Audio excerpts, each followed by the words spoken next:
I've worked with the MTA in New York City for 7 years, so not much surprises me anymore about the subway system.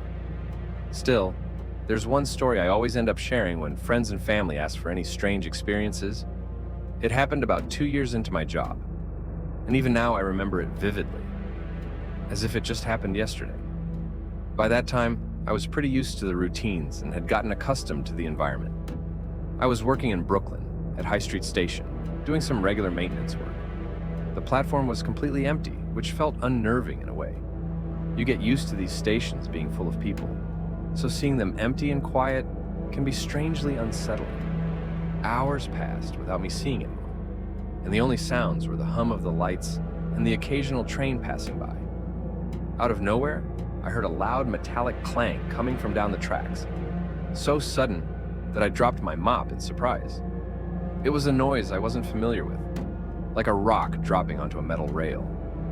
I paused, trying to listen, wondering if it was an animal or just a piece of debris falling. These stations are old, after all. Not thinking too much of it, I went back to my work.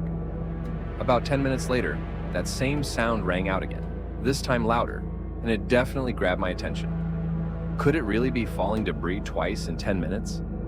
I felt uneasy. I put my things down and moved to the edge of the tunnel, listening intently. I thought about calling out, but decided against it, thinking maybe it was just nothing. But as my nerves started to settle, I still couldn't shake how strange it felt, especially with the second noise being louder.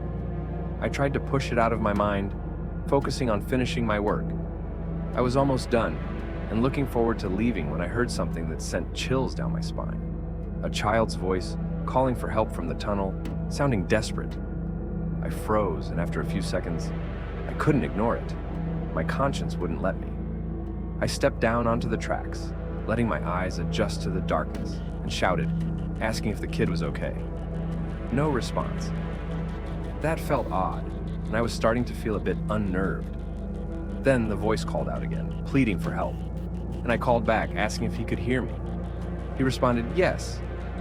I asked where he was, and after a brief silence, he replied, in front of you, just keep walking. I didn't feel good about it, but I also couldn't leave a kid alone down there. I took a few steps forward, then something clicked. I asked him what was wrong. Another pause, and he repeated, just keep walking.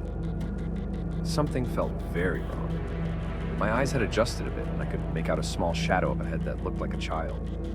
But there was also something else, a second shadow, much taller, like an adult. A cold feeling washed over me, and I slowly turned around, heading back to the platform as calmly as I could. I wasn't chased, but as I climbed back up, I heard the kid's voice again asking, wait, where are you going? As soon as I got phone service, I called the police and reported everything. They arrived within minutes and started searching. After about 20 minutes, they found something unsettling, a single child's shoe lying in the tunnel. The police suggested it might indicate some kind of struggle. They spent hours investigating and searching records, telling us they'd notify us if they found anything. The best theory anyone could come up with was that someone had lured a child down there to trap anyone who might try to help. Or maybe the kid was being raised by this person and had been trained to do it. It's disturbing to think about, but I can't come up with any other explanation.